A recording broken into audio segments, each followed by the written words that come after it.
Muhabbet, ayting, love, amor. Bu söz har qandaq bir tilda deyilgan vaqtda boshqacha deyiladi va boshqacha anglandi. Agar bu so'zga da'vat qiluvchining hissiyoti bildirsa, bu anglag'uchimi boshqacha anglandi. Muhabbet mayli faylasuflarning tafakkurida bo'lsin yoki shoirlarning qalam ostida bo'lsin yoki mo'maylarning tushlarida bo'lsin, u bir kuchlik tiyim hisoblanadi. Psixologlarning tadqiqotida muhabbatni his qilish odamning eng kuchlik, eng muhim bo'lgan ichki ehtiyoji hisoblanadi. Biz muhabbat uchun tog'lardan olqa olamiz, daryolarni kesib o'ta olamiz, nurg'un qiyinchiliklarga bardoshlik bera olamiz. Muhabbatsizlik odamda muhabbatsizlik bo'lganda odamda g'ariblik bosadi, yolg'izlik bosadi, odamni bichora his qiladi, jonsiz his qiladi. Hatto osmondagi qushlarni go'zal sayrashlarimi xuddi bizni zinglik qilayotgandek, masxara qilayotgandek anglandi. Muhabbatsizlik bundosh aytganda rangsizlik hisoblandi. Muhabbatga tuyulgan bir odam da azob bo'lmaydi.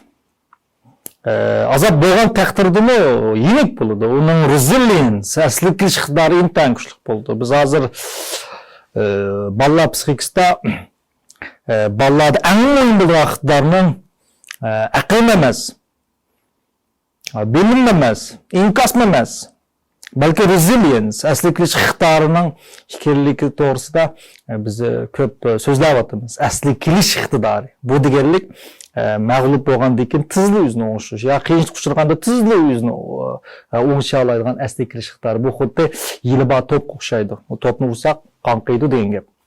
Muhabbatsizlik yili yo'q to'pga o'xshaydi. Biri tushdimi qonqiyolmaydi degan gap. Mana bu resilience, ya'ni asli kirish iqtidori deb ataladi. Olimlar mundaq bir tajriba ishlagan.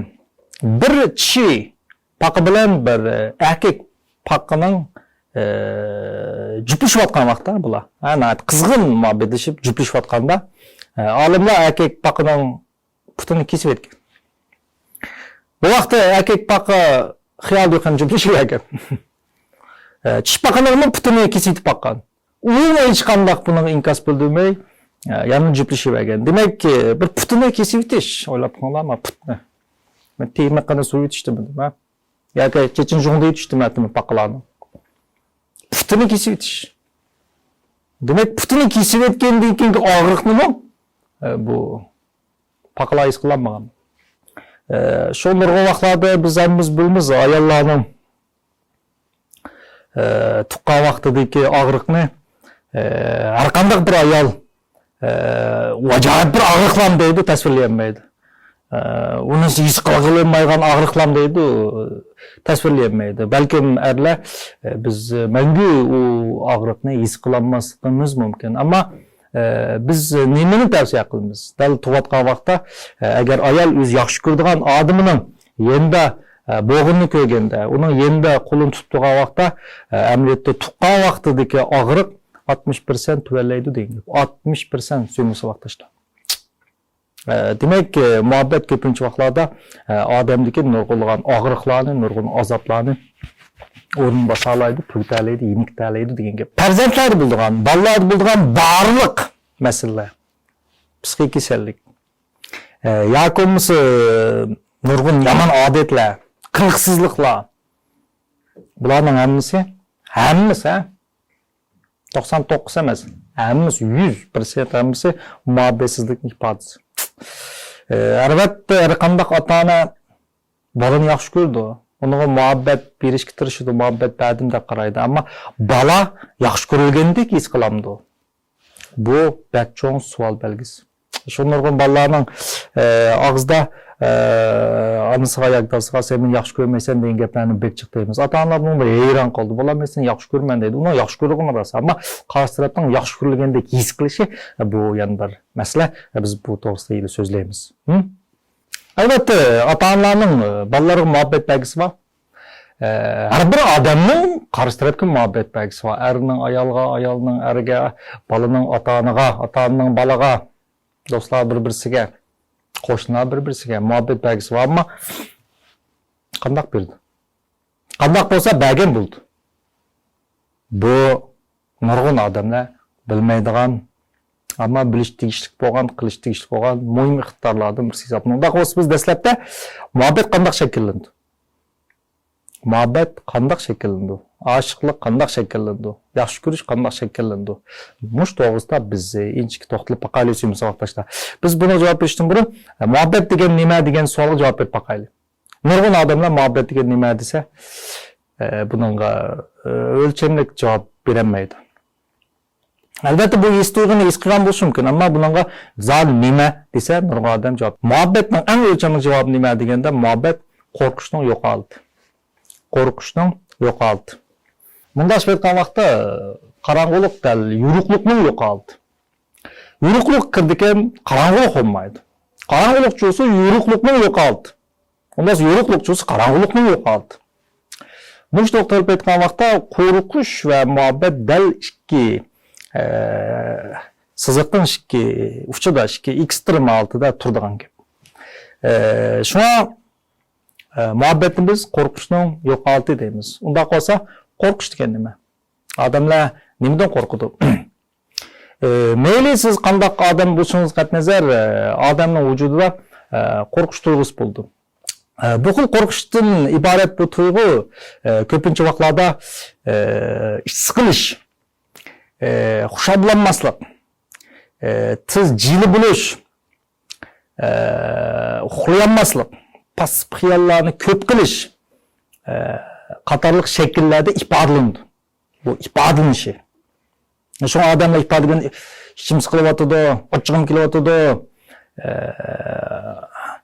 xiyolchi, charchab ketib borma, yog'andek his qilyapman deganlarning hammasi amaliyotda qo'rqishning bir xil shaqchillari, ya'ni g'olning shaqchillari hisoblanadi. Biz buni psixikalik besim deb ataymiz.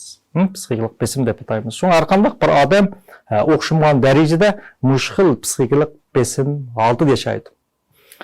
Muhabbet nima desa, ongsiz va angliq holda, ko'pincha ongsiz holatda odamlarning bu xil vujudida bo'lgan qo'rqishni biroq yo'qitib etganlik uchun bu qo'rqish tufayli kelib chiqqan nurg'un alomatlar o'ziga yo'qolib ketadi. Siqilish, jiylash, hammasi yo'qolib ketadi. Bu vaqtda odamda mislsiz bir xil rohatchilik, intan xushallik, baxt tuyg'usi degan narsa mana bu yerda shakllangan gap. Bu xuddi bir qistirgan oyoqni kiyib olib jug'urib jurdik. Qistidi, ammo uni bilan bo'lib biz diqqatimiz buningda bo'lmadi, ammo putimiz qistaqliq. Qattiq qistaqliq.